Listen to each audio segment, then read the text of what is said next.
तो भारत ने अब वो कर दिखाया है जिसकी उम्मीद खुद अमेरिका को भी नहीं थी। यहाँ पर भारत ने वैश्विक स्मार्टफोन एक्सपोर्ट के क्षेत्र में एक नई छलांग लगाई है, जिससे अब वह चीन को भी पीछे छोड़ने की ओर अग्रसर है। देखा जाए तो मेक इन इंडिया पहल और सरकार की उत्पादन से जुड़ी प्रोत्साहन योजनाओं के चलते भारत में स्मार्टफोन निर्माण का स्तर तेजी से बढ़ा है। ताजा रिपोर्टों के अनुसार अब मेड इन इंडिया स्मार्टफोन्स की वैश्विक हिस्सेदारी बढ़कर 44% तक पहुंच चुकी है, जो इस क्षेत्र में भारत की बढ़ती ताकत और आत्मनिर्भरता का संकेत है।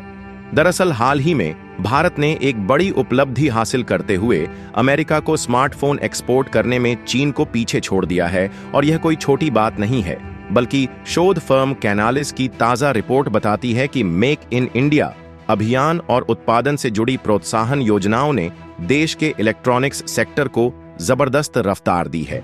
इन रणनीतियों ने न केवल भारत को एक मजबूत मैन्युफैक्चरिंग हब के रूप में उभारा है, बल्कि वैश्विक बाजार में भी इसकी धमक बढ़ा दी है।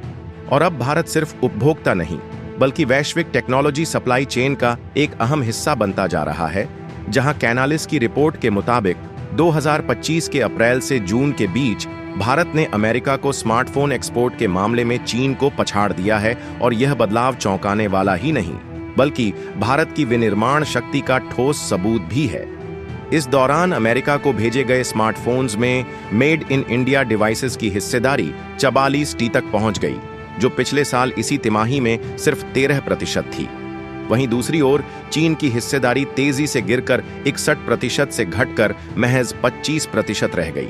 ये आंकड़े दिखाते हैं कि भारत न केवल स्मार्टफोन निर्माण में तेजी से आत्मनिर्भर हो रहा है, बल्कि वह वैश्विक तकनीकी आपूर्ति श्रृंखला में भी बड़ी भूमिका निभाने लगा है।